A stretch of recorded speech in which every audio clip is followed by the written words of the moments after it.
Kyle here from allmediareviews.blogspot.com, here to do a concert review. As I mentioned at the end of the video yesterday, I was going to see Nick Mason's Saucerful Secrets in Minneapolis yesterday, October 4th, 2022.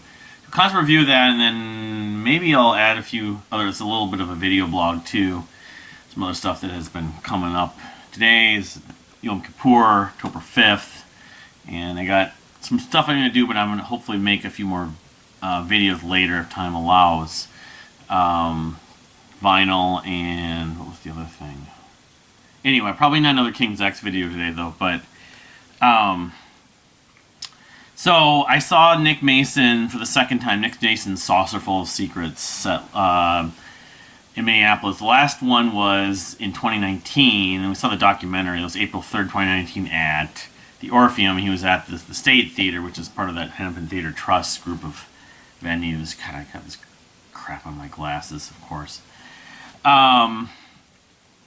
It's a long story short about, I wanted to see this show, but having seen it, and then they did the documentary that I saw in 2020, just like right when COVID started. It's like the last like in-person thing I did before going into lockdown for COVID.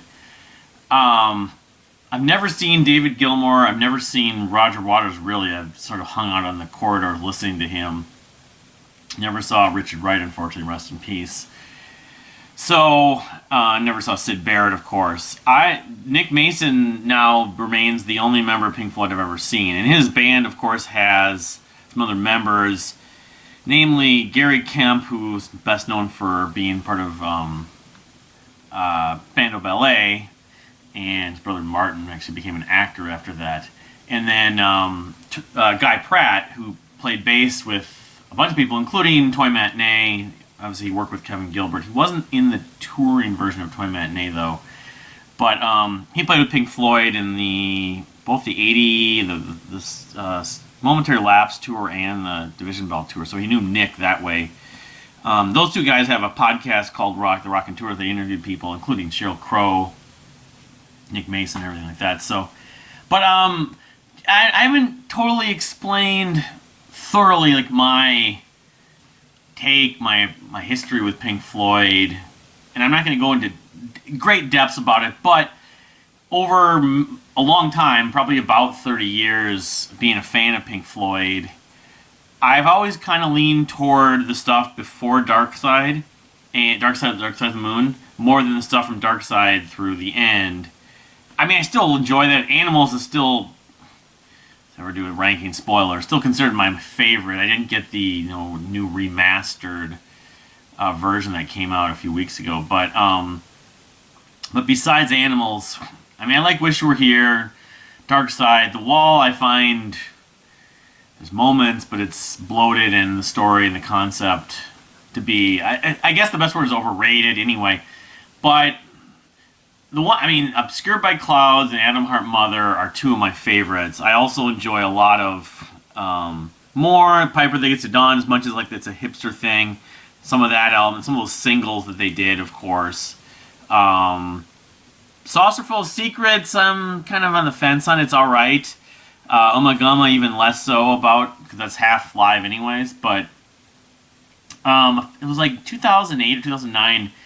The Sound of Pain's message board, they did they picked people to feature certain artists and certain songs, and I basically went through a Pink Floyd marathon, and really, I already knew a lot of it, but I got to know a lot of it even more, and just became pretty versed on what was my favorite, what wasn't so much my favorite.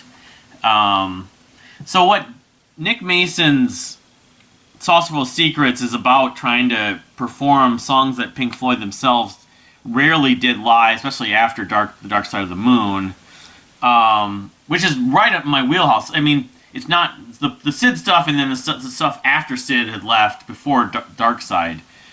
And I really enjoyed seeing that show in 2019, and then the documentary that came out the year after. It's kind of odd, though, given how this is happening now. Nick Mason, I don't know what else he really did that much. He maybe played with Dave and Roger. Roger's toured more prolifically than Dave the last couple decades. But, I mean, the point that I'm trying to make is that the sort of lack of activity from Pink Floyd, this sort of thing could have happened years ago, sometime in the 90s or early 2000s, you think, but better late than never.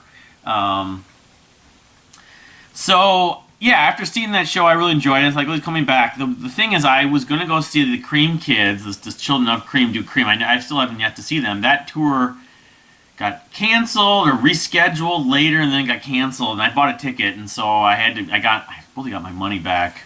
And the Nick Mason show had already been scheduled, and I hadn't bought a ticket. And I was like, well, since I'm not going to the Cream thing still, I'll definitely buy a ticket and see Nick Mason. So I did. And, the set list is... They actually had t-shirts. I got this shirt last night. I got a Syd Barrett shirt from a few years ago from the show in 2019. They actually had t-shirts that actually had the set list. And they're playing the same set list every show. It's not surprising. Which is kind of... I don't know if you bought that as a little bit of a spoiler, but... the thing is, I'm looking at the set list from 2019, and it really isn't that different, And I get it, probably because they didn't really have the time, maybe, to get together and, learn some of these songs. No, it has some of my favorites, like Childhood Zen, which kind of always sort of became, my favorite track off Obscured by Clouds, although the Valley soundtrack. That album is just a great record, and there's other songs. The Gold That's in the... Free For, Stay. There's a bunch of songs I really enjoyed that album, but that's sort of maybe the number one track still on that album. Of course, Childhood Zen was later a song that Marillion did, and then Kevin Gilbert actually too. It's ironic. None of them are related, but Set the Controls for the Heart of the Sun. Although I kind of have grown to appreciate the thing that OSI did with that more than even the Pink Floyd version, but that's still a great track. Remember a Day. I actually think the way that they're doing the arrangements a little... I don't prefer it as much as the actual, the way Floyd did it and the studio and I've got some... I think they have some live versions, but anyway, I still like it. It's a Rick Wright song. The thing is, after Sid left, before Dark Side, Rick Wright, because David Gilmour was, new to the band and everything, Rick Wright was kind of the leader of the band. He did a lot of lead singing. A lot of piano-arranged pieces. They did Arnold Lane and See Emily Play, of course. The set list is, again, it's almost the same. The main thing that they didn't do, which is a big mass, there's a couple others, but if they played Echoes last night, and over the years I've kind of been sort of I'm lukewarm on Echoes. I've always liked it, but not, people revere it, and they think it's the most creative thing. It's the sort of Pink Floyd's magnum opus, or it's the undiscovered gem in the Pink Floyd catalog. And I don't listen to it that much, kind of for that reason. I'm not saying became overrated, but it got mentioned so frequently. However, it's been sort of like a lull for me in thinking about Pink Floyd the last maybe 5-10 years. And I've never seen them play it live. Pink Floyd played it the Momentary Lapse and the Division Bell tour. Nick Mason, I think he made the same comment last time about some of these songs, how, Pink Floyd never played it, Roger Waters never played, David Gilmour never played, the Australian Pink Floyd, he named up all these tribute bands that, and I guess that the Australian Pink Floyd have played Echoes, but, because it's a love piece. However, I'll give it props in that getting to finally see it, I got kind of chills, especially that, sort of the last few minutes. Of course, the Bright Ambassadors of Morning line that Pure Reason Revolution used, I always associate that part of the song, that song, with Pure Reason Revolution now, because they have a song called The Bright Ambassadors of Morning. But, so that was probably the biggest highlight. It was the end of the second set before the encore. They did do Adam Hart Mother with If, but it's really just an abridged...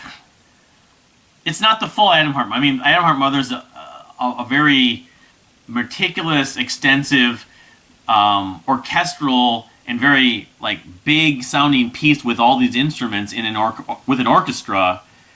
And obviously they're not doing it, but they played parts of it. They didn't riff on. They didn't play some of the cool parts that the keyboard parts that kind of go slow and then become fast. That the same rhythm gets at a faster tempo. And they do If, and If is from Adam Hart also, which It's a singer-songwriter piece in a lot of ways. I like it. I love Atom Heart Mother, the album. But if I was picking, I mean, some people don't like Alan's Psychedelic Breakfast. The thing is, and I was telling some of the fans outside afterwards, like, now this is the second tour. If I could pick even a couple among a dozen, I should make a list on Spotify. Maybe I'll do that soon. You know, Summer '68 off of Atom Heart Mother, I love. That's probably my favorite track on the record. Fat Old Son. But then there's like a lot of other tracks from that time period that have not been played live that are great. You know, between Cymbeline and Julia Dream, Corporal Clegg, stuff off A Pillow of Winds. They did Fearless, which is fine. Fearless is a song even like the Current and some of the radio stations play. It's a great song live. They did pump in some of the crowd noise and stuff, but they did do One of These Days. I don't think, and again, that was a Floyd track that got played, and that got played by the tribute bands frequently. Yeah, they didn't do it back in 19. So they added a couple different songs. Lucifer Sam, Vegetable Man, the Nile song. They did Green is the Color back in 19. They don't think they did that. I'm looking at the set list. I don't know if this is fully accurate. And Saucerful. I guess adding Saucerful, which is not listed on the 19 set list. This is set list FM.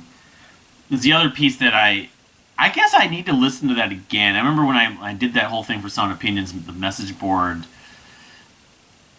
Saucerful Secrets is a loved record. It's not loved as much as Piper at the Gates of Dawn, but that's a really cool, mesmerizing piece. Of course, they had cool visuals behind and everything like that, and so yeah, I really enjoyed it. Samly Play and Bike were in the encore also. They're going to play those too. Those are favorites among people that like the pre-Dark Side stuff specifically. So When You're In from Obscured by, I can't remember. There's one other track off of Obscured by Clouds though that I was trying to remember. Not the gold that's in the, because that's like, that and Free 4 are like my go-tos beside Childhood's End. Well, maybe I'm thinking of Free 4. When You're In. Yeah, Stay. No, What's the Deal? That's the other one. So they could have done, at some point maybe they will do some of these other songs. Flaming's another one off of Piper they could have done. Apples and Oranges is a B-side, I think. Or as a single. There's a whole list. Part of it was when I love Pink Floyd and I listened to a lot of the more popular stuff, and I became a fan of Animals, of course, and Wish You Were Here, and like metal and Obscured by Clouds at that point. But some of the others I hadn't spent as much time with. When Shadow Gallery did that Floydian Memories medley, it really spotlighted a lot of deeper Pink Floyd tracks, not just the pre-Dark Side stuff. It was stuff even like from Momentary Lapse and from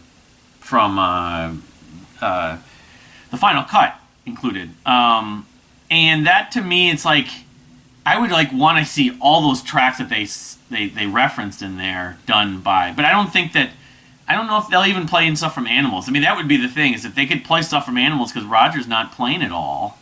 It's like Animals is this sort of cult record that doesn't get enough attention the way that even Wish You Were Here does. But anyway, have you seen the Saucerful Secrets tour? What's your take? It's great that we got to see it, post-COVID and stuff. I don't know how many more times they're going to tour. I don't know the biggest motivation. They're doing it because they want to get out there and play music.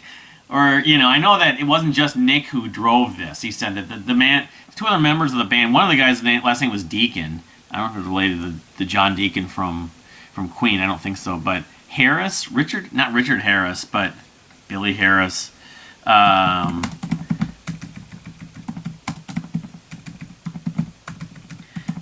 He's the one who actually came up with the idea. I don't know if it was the Pink Floyd tribute bands that kind of drove this idea.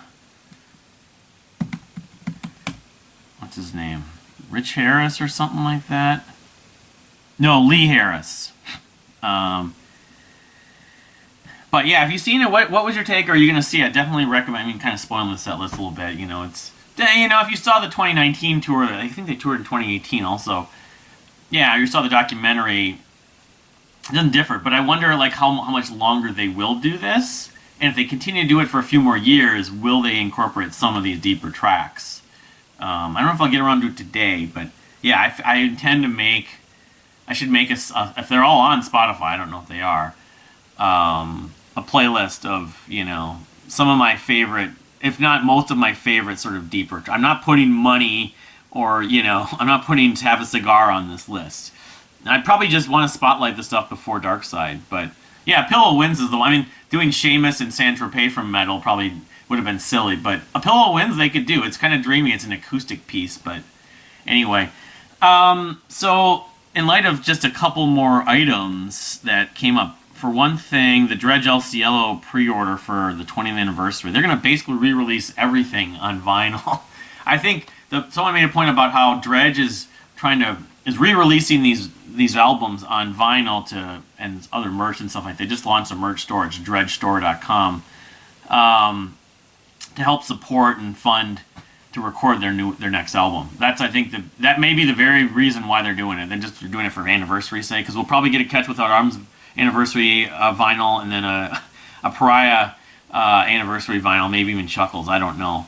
But this Friday, the El Cielo 20th anniversary release is being the pre-sale. It probably won't even get it till sometime next spring or summer, given the way this takes and how long the Leitmotif one took. But Kimbra has something that's in the works called A Reckoning, maybe, and it might be her new record. That's my first guess, at the obvious suspicion.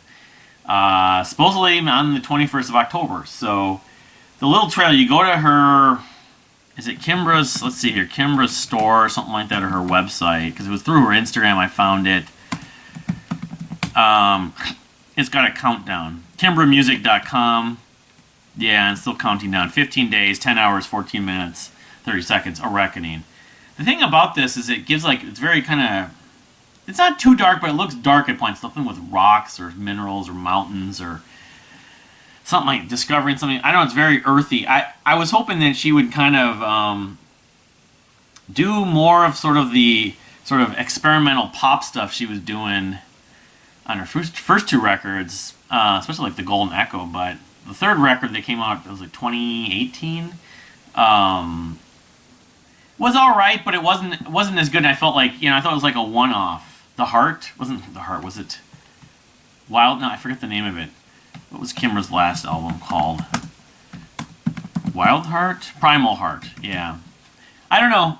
It's been 4 or 5 years since that last record. We'll find out. Hopefully, something's going to find out on the 21st of October. So long awaited. But the Major Parkinson album comes out this week. Some of the most recent single, which is like a radio edit, is kind of poppy. And they're giving a lot of vocals to the female singer, which is fine. Might not matter at all. The previous singles, I think I was gravitating to a little more. But there's some other stuff that's coming up. Of course, there's tours. The new Snarky Puppy album came out. They're coming next spring. I've been listening to that album some. Been listening to the Barnum Reserve, a band who I was sort of excited about a few years ago, and then their last record, it's like the self-titled, I think, or was it? I forget the name of it. I kind of lost, and it wasn't blown away by. And sampling some of it, the new album that just came out last Friday, I'm intrigued by it. It's called Designs. It's I don't know. I think it's a sleeper. If I don't go for it, it's not that big of a deal. But if it gets one that I start going and returning to, then it's sort of like a comeback or unexpected surprise album of the year. It might be a contender for my top 10 or 20 at least. There's some other stuff that have been talked about recently that I haven't. Okay, hold on. Anyway, just to wrap things up here on this. The other big record, I didn't mention the name of the Major Parkinson album that comes out on Friday. It's called Valisa Chapter 1 Velvet Prison. So you got the Dredge album pre-order and pre-sale, and then that. The other big album that I've heard all of and I've talked about a little bit. It's been a few months though, but it's being officially released as an album there's a trailer for the film. It's the Dirt Poor Robin's album, Queen of the Night. Which again, given I watched all the segments, the film is now being put together as one feature length and being submitted to a film festival. Queen of the Night. I can already tell it's going to be, given my sort of fanboy bias with Dirt Poor Robins, that's going to be in the mix for me for the 2022 albums. It's great. I mean, that song, Enchanté itself, that may still be the best song of 2022. That's a terrific piece. Yeah, I mean, there's King Gizzard, there's 3 King Gizzard albums. It's just, I'm kind of beaten down and fatigued by King Gizzard, unfortunately. But people love them. They don't mind. Disillusion has the album I Am in November. That's coming out, so that's a little over a month from now. Right around the time of the premiere of that Blockbuster TV series with Randall Park about the last Blockbuster video store on Netflix is going to be uploaded. And I've actually watched the first episode of So Help Me Todd, which with Skylar Astin and Marcia Gay Harden. As a Psych fan and my Psych fanatic podcast co-host John also attests, it very much fits a lot of that idea and the tone. And I mean, it's a CBS show, and it's their drama. It's an hour-long drama. So, but it's I mean, I guess it's somewhere between like what they did with Elementary, which was sort of a drama with comedic elements. I think it's maybe a little more drama than Psych was, but that whole quote about, well, they don't do drama well. They do comedy well. They don't do drama well. They were talking about another show where they were talking about themselves on Psych. And, if they could find a way to get James Roday to get, or any of the Psych cast a guest star, but, the network thing, I don't know. John mentioned that to me, that, that's optimistic, but maybe down the road. Because, yes, it very much is a similar kind of premise. I mean, he's not a fake psychic, but he's investigating things. There's a little subtle humor. The banter between him and Marcia Gay Harden, Skylar Astin. So, we'll see. It's one episode. See if it kind of continues to work the way that the pilot episode did, I felt, finally seeing it. So, I think that's about it. I mean, I'm going to do a vinyl catch-up video, I think. 'Cause I have a bunch of vinyl I haven't shown, and I'm going to go pick up some vinyl, actually, today, since it's even though it's kind of, whatever, it's Yom Kippur, but I take some passes on some of this stuff given my medical issues. So yeah, I think that's about it. I mean, movie, TV. I still haven't seen the Fletch movie, the John Hamm, which today I could have tried to do that as well, I suppose, but I had to have my furnace checked, and they didn't give me a specific time they were coming. So, and that's also on CBS All Access, which I have my reservations about CBS or it's called now Paramount Plus, and their Star Trek agenda, specifically with Alex Kurtzman. Don't really care for him. I don't believe he should ever be involved with Star Trek ever again. He never should have been. Kind of like Trump being president. But that being said, and there's a trial. You can do a trial, I think. The Beavis and Butthead movie, the Beavis and Butthead new TV series, the Bryan Cranston, I forget who he's married to, lottery movies also on there, at least hopefully it's still. And then you add on the Fletch movie, even though I could go see it in the theater. If it's still in the theater, I don't know if it is, with John Hamm. But what is it? What's it called? Die Fletch? No, Confess Fletch. Because Fletch is one of my favorite movies of all time. Say people will say what they will about Chevy Chase, but I am a massive fan of his work in the '80s, especially, and putting aside his reputation and whatever he's done since. He's kind of iconic to me, as much as he does kind of come across as having this sort of self-important persona. He's still very clever, dry humor where it works. His comedic timing is amazing to me. I've just one of the most quotable actors and performances, especially like in Fletch and Caddyshack, Vacation, and a few others. So, but anyway, if you haven't subscribed, please subscribe. Thank you for subscribing if you have subscribed recently. But I'll be doing a couple more videos today. But until then, I'll see you next time.